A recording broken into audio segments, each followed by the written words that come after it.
Hey guys, welcome back to the channel, and in today's video I am playing the variant Horde, which as you can see, the black side is a normal setup in chess, and the white side has quite a lot of pawns. Let's see, 8 times 4, so 32, and then 4 pawns in the 5th rank, so that would be 36 pawns versus black's, I think, 39 points of material, if I remember my math correctly. So yeah, this is gonna be fun. I am quite good at this variant. I have played it many times before, but I've never made a video about it, and it's one of my favorite variants. So I thought, why not make a video about it today? All right. With that being said, let's get straight into game number one. I think for today we're gonna do some 3-2 because I don't want the video to get too long, and 3-2 to still like increment, so I can't lose on time, and there's still enough time to think. All right, we get paired with the man collateral. I have no idea how he came up with that username, but anyway, um, I'm just gonna push e5 because, right, if I push any of these pawns, I'm just gonna lose it immediately because there's 2 pawns stacking, and there will only be 1 pawn defending. Actually, there's also the knight and the queen on this specific square. He starts by attacking my pawn. I don't think I'm gonna actually like take anything because then I just allow his pieces to like get out. So I'm just gonna keep pushing. And if he wants to take me, then I make sure that I have a pawn to take back, and that's exactly what we get. And I think like in this position, this pawn is like really weak because it's not defended at all. So I'm just gonna go d4 and b4 to defend it, and then yeah. So like this pawn is defended like this. This pawn is also defended like this. I mean, I could defend them both the second time, but this one's not defended at all. So I'm gonna give priority by playing d4, and any pawn that captures we can just take back. All right, we get this side, so I'll just take back with the c pawn, and let's see what the opponent plays. So basically, like in this types of position, we're like, okay, this pawn is attacked. I basically have to defend it. But even if he didn't play that, let's just say he made like a waiting move, then I'm not gonna actually push any of my pawns forward unless I know that it's gonna like trap the bishop or something. In which case, it's not because it can just move back. And instead, I'm just gonna keep pushing forward here and try to get rid of these holes in my position. We get bishop to b7, which is looking for takes, and then wins the pawn. So I'm just gonna defend again, I think. And I'm not gonna bite and take this because then all of a sudden after I do this, the knight can get out and then there might be some problems. Now, I have a choice of which way I can take. I think I'm gonna take with the e-pawn because even though taking towards the center is good, I don't want to lose protection of this pawn, and there comes the queen. That already looks dangerous. We don't want the queen to like get in here. Luckily, it's defended just as an extra layer of protection. I'm also gonna go c3, just to make sure a queen can't, start harassing the pawns. Because if the queen or the rook or some other piece, usually the queen or the rook, gets to the last rank, it's basically over for the white side unless we can capitalize on the queen not being there to defend the king and then start pushing and try to make a queen. That's the only chance for white. So, if you're probably wondering why I can't go b4, it's because I hang this pawn. This is a very common tactic in Horde. You can't go b4 because then takes, and then you can't go b3 because then they take, and you're gonna lose if you do that. So that's why I'm not falling for that.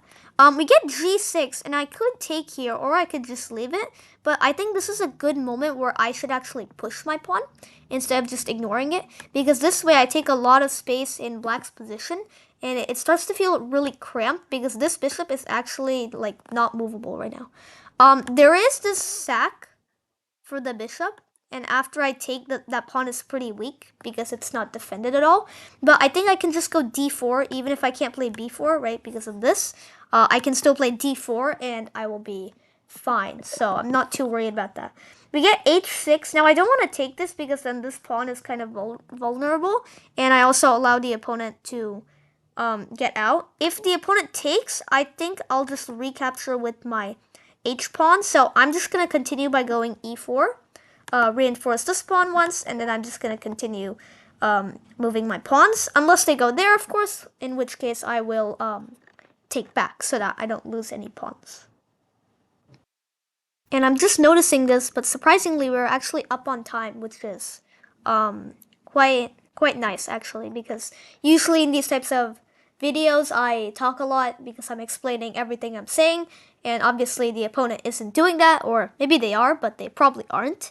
So I usually lose a lot of time on that. We get King D8, which I'm not exactly sure what he's doing. Yeah, I'm not too sure what he's doing. Maybe it's just a waiting move because I'm just making waiting moves. So I'm just gonna make another waiting move, and this is the only empty space I'm gonna leave.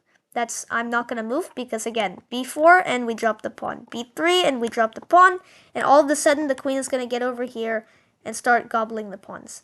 A6. Now I could ignore it. I could push or I could take. I don't think taking is sound because once again the rook might get out, the bishop might get out, the pieces might start causing trouble. So my options here really are to just like push a random pawn, or I can push by like this. And even though the pawn is like very overextending, I don't really see any sacrifices. Like if the knight was here instead of the pawn, I might want to be careful because the knight can sack itself for 2 pawns, which is pretty sound. But I don't have that right now. So I think that's exactly what d6 does. After I take, he wants to go knight here and then maybe sacrifice. Ooh, or sacrifice there. But that's only 1 pawn. Oh, but they also get this pawn. Okay, well now I think I'm just gonna go c5 to guard the pawn like this. And I'm just gonna go e5 and c4 to make sure that this pawn is hanging. Sorry, I'm gonna go c4 first because if I go e5 right away, then this is gonna be hanging. So I'm gonna go c4 to protect this, and then I'm gonna go here so that it's protected twice, so that it can be more safe. All right, we get queen back to a5. So I'm assuming he just wants to stop me from going b4 because that'll lose a pawn, which I guess is pretty fair because the queen can't really go anywhere else, right? It can go to a7 or a5, and a5 is definitely the better option there. Okay, let's go c4 like I said, and luckily the queen can't come in here because of this pawn. This pawn is the only reason I'm surviving right now. So I'm gonna go c3 after this actually, so that the queen doesn't see this diagonal because it does look a bit scary. Okay, opponent is down to 6 seconds, 5 seconds here. So ooh, okay, they go, is this, I mean, I get a bishop, but they could sack for a lot of pawns, so I'm not going to take that risk. I'm just going to go c3. And we're also down on time here, so this looks like it might be a time scramble. Oh, or not. Okay, that was kind of sad for the opponent there. Yeah, good game to the opponent. They played very well. They tried to restrict my pieces over here by not letting me push the b pawn. And yeah, pretty well played. Unfortunately, they just ran out of time. So yeah, with that, we win game number 1. Let's go ahead and move on to game number 2. All right, we get paired with Nugget is the GOAT, and I'm white once again. I would like to be black one of these games, so I can play as the side who has pieces and not all pawns. Again, we're met with this pawn move that, attacks my pawns. Both of them are defended pretty well, actually, twice, so I'm not too worried. I'm just gonna push, and if they want to take, I think I'll take with my f pawn. And in this case, I'll take with my b pawn so I can take towards the center. Oh, wow. A sack immediately. I don't think this player is too experienced with this variant because usually you don't want to sack like that unless you have a good opportunity. So like if you can get 2 pawns out of this because you have another pawn here or something, then it might work, and like this pawn wasn't here. But I don't think that's a good sacrifice because you just lose a piece for not a lot of compensation, basically. All right, we get takes. I'm just going to keep taking and then fill in these gaps by going g4. I think pawns of the first rank, yeah, they can also move 2. So, oh dang, this player is a sacrificing player. I mean, I guess I'll take that. I only lose 1 pawn. And yeah, g4. Look, I can pre-move g3, although I'm not going to because if they take, I do want to take back. Oh my god. This player is just sacking all their pieces. Wow, I don't know if it's such a good strategy because, like I said, like you have to have some compensation for it. But I mean, yeah, that's all I have to say. Okay, that's actually a challenging move because if I take the rook takes and I'm in some trouble here. I mean, I can go g3 because pawns do move 2 squares on the first rank. Yeah, I guess I have to because if I like go here after takes, my like pawns are really weak. So I should probably do this. Oh, rook g8 was the idea, so they can get behind here. Okay, well that's really clever. I'm just gonna push and try to promote. And the only way of stopping me is like if they move the king, which they do. All right, let's take this pawn. I probably shouldn't have taken that because that opened up this file, which is the reason this problem happened. All right, I thought they were gonna take this free pawn, but they didn't fall for it because if they did take it, then I have all sorts of ideas after pushing these pawns. But they don't see it or they don't fall for it, which is good for them. Yeah, now that this rook is down here, that's kind of an issue for me. So I basically have to just pour all my pieces towards his queen. But I mean, it is a queen, so we have to be careful here. Okay, he is pre-moving. So like, what if I take a risk and I go e7? Dang it. Okay, I thought since he was pre-moving, he was just gonna pre-move that. And then I was gonna get it for free, but I guess that was not so lucky for me. Alright, I'll just attack the queen and take back, and this should be losing for me if he can find the moves here. So basically, whenever he sees a pawn coming towards, he doesn't pre-move. I get it. That's pretty smart, actually. Oh wait, I should have let him take this pawn because then I can promote the queen. Let's go c6. Oh, but you can take with the knight. Yeah, that's kind of unfortunate. I mean, I guess I go here, but there. Okay, he can even sack that. And then, yeah, at this point, I can't do anything. My pawns are too slow. Let's just push some random pawn. And yeah, we'll just make a queen for no reason. Just see if he's gonna take it. Of course, he's gonna take it. And we'll just wait for him to finish it off.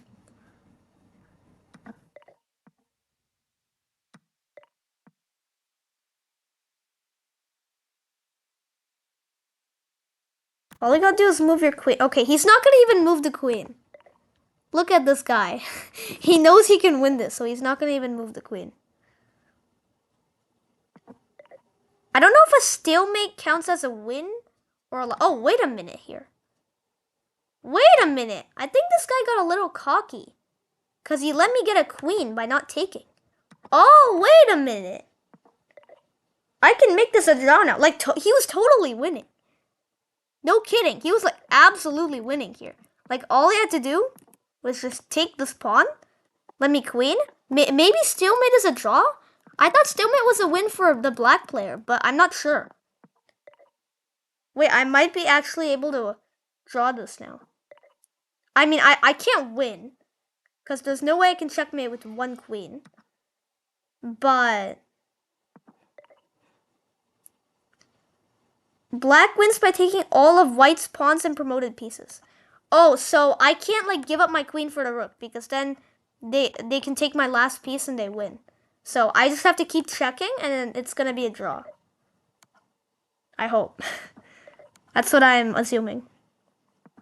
Okay, well now the king is stuck here, so it's gonna be a threefold. Unless the king goes here and then I can... Wait. They just hung a rook. I mean, I guess I can't checkmate with one queen. I technically need two. So I'm not gonna win, but it's gonna be a draw.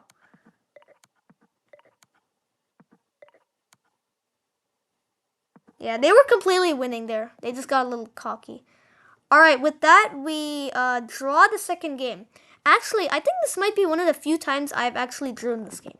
Usually, either the pawns are really aggressive, and you just go towards the king, and there's like a queen down here hunting for pawns, but there's only like a rook, like two rooks to guard maybe, and then I can just promote and then checkmate the king, or the black pieces get all of my pawns, and then I lose because of that. I've never actually had a draw, I don't think. Anyways, that was pretty cool, getting a draw in Horde. Let's go ahead and move on to game number 3. Okay, we get paired immediately. That wasn't even like a cut or anything. It was just very fast pairing. And I did want to be black in one game, and we are black. So, let's see. I'm going to go d6. And I think I'm not going to actually take his pawn. Unless he takes. Okay, he wants to take. We're also paired with the exact same opponent. Except this time we're black. So, it's going to be a little bit different. Since this is an aggressive opponent, I think he's just gonna like go for it. He's not gonna do my strategy where he just like push the pawns, but I'm not sure. I'm playing b6 because after he takes, I can take with my a pawn, and then my rook opens up. So this could be a very active file for me. Let's go f6. Try to break here. Okay, that just loses a pawn. I'm pretty sure because my rook is here. So, I'm not too sure why I went there. Okay, I'm gonna go rook a4, baiting this. Okay, he saw it, but what I was baiting there was this, so I can go here, and then I'm baiting this so that I can take. That's the common trap that we saw. But he saw it. He's smart enough. What? Wait, why did he resign? I mean, he's completely fine. Like, I win a pawn here. I'm so confused. Like, I can take this and then win this pawn, but like, you're completely fine. You have this many pawns. Why did he resign? Should I count that as a win? I mean, like, we barely played. We played like 10 moves and he resigned. I'm not gonna count that as a win because we barely even played. Like, the first one I legitimately won.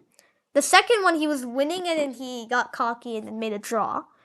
But I'm not going to count this one because just because I won doesn't mean I'm going to count it. Yeah. I'm not going to count this one. All right, so let's redo game number 3 and try to find an opponent who actually wants to play. Like, I don't know why he resigned. Okay. What? I was going to say we get paired with a different person and then this game got canceled. All right, I guess we're redoing game number 3 again. All right, we finally get paired with a different person. That actually took a while. I cut it out from the recording so you guys won't see it, but this took a while. Okay, we immediately get c6, which I'm not sure is a great, fantastic first move because that just hangs a pawn. I mean, yes, you can go here to attack my knight, but I can just move it back, right? Like, maybe this person isn't, what's their rating? Well, it's 1500 Horde, but it doesn't show, like, for normal chess. I'm gonna take with the queen, just to have more pieces out that are not knights. We get b5. I guess I'll go to d8, because going to b8 doesn't have much future here. Or here, but d8, maybe I can go to e6 and that might help more. Well, there goes that idea. I do have one trap, or not trap, this is an idea. I can go bishop d6 and then line up here, and then maybe I can sacrifice the bishop, and then after takes, I take with the queen, and then I start digging over there. That is one idea I could do, and I just realized that he has e5. And very well found by the opponent. And I'm gonna have to sacrifice the bishop for 2 pawns here. Alright, we're still okay. If I could just like develop my knight and get castled without losing any material, then I think I'm fine. Or maybe I just don't castle this game. That could also be an option. And also, what if I do the same idea but on this side? So what if I like go bishop f5, for example, and then I bring the queen down like this? Or I get met with e4 immediately and I have to go back. Or that.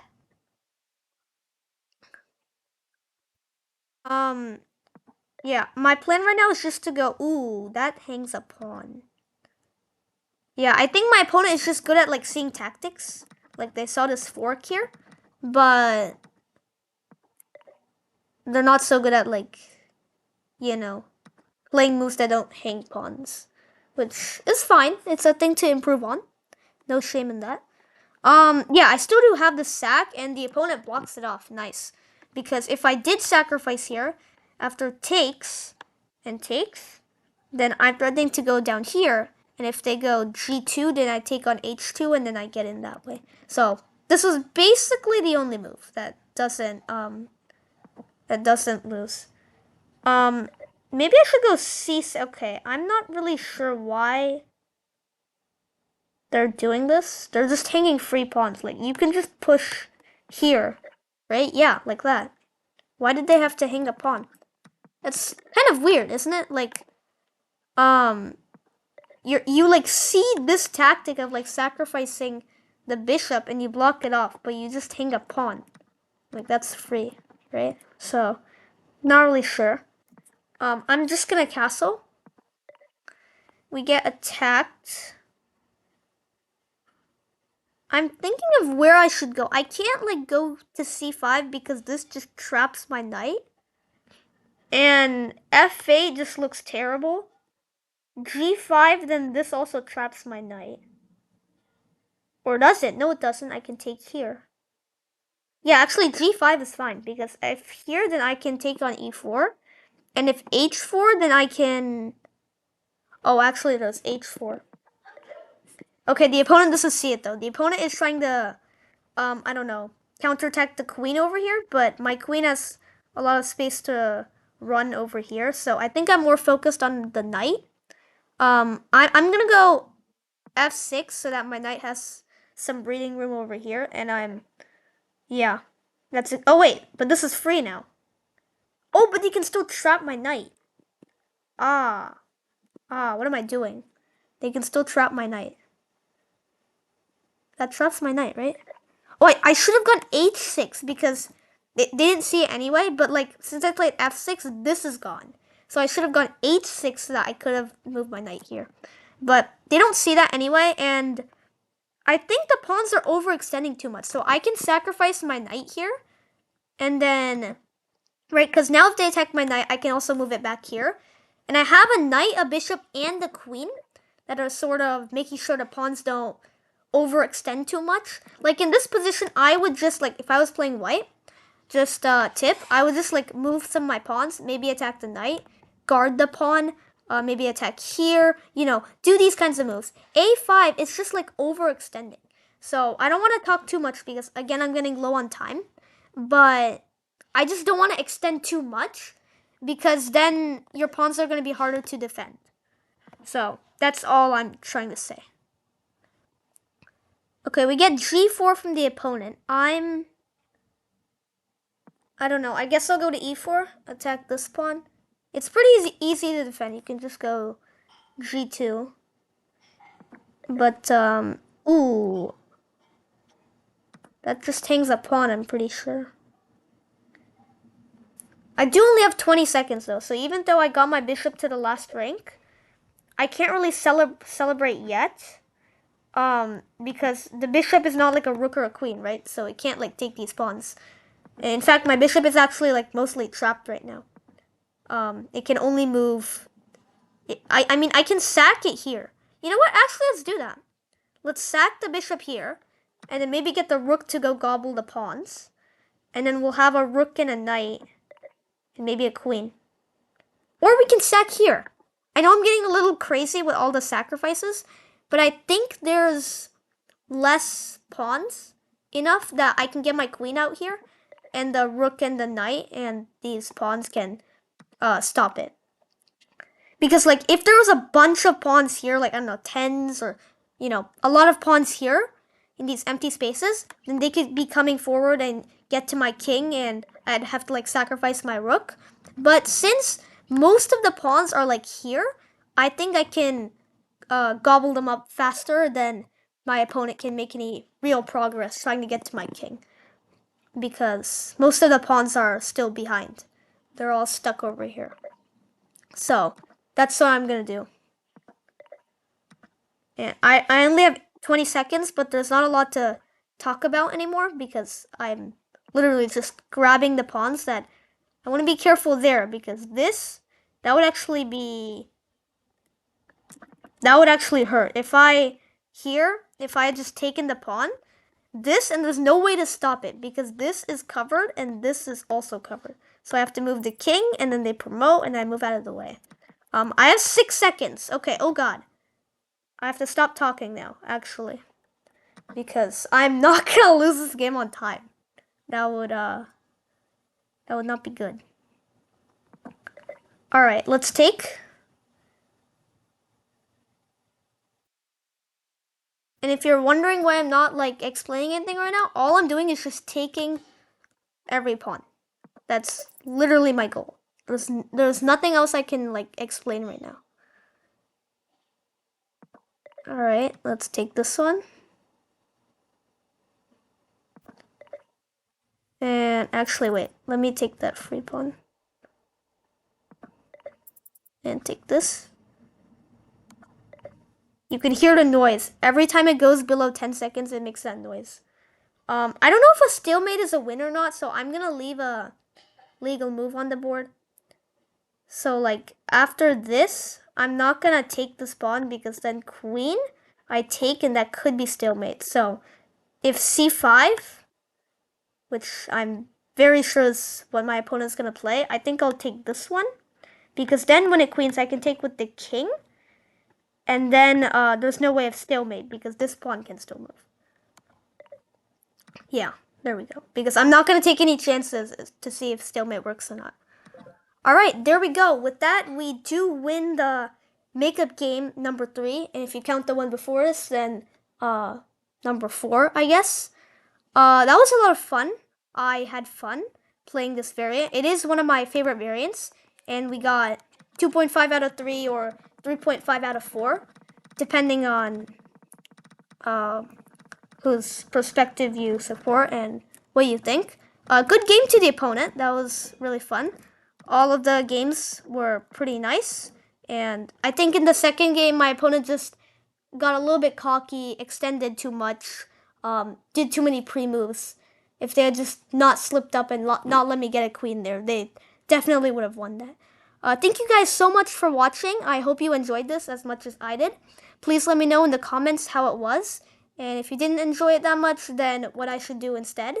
And yeah, I will see you guys in the next one. Bye. Like and subscribe.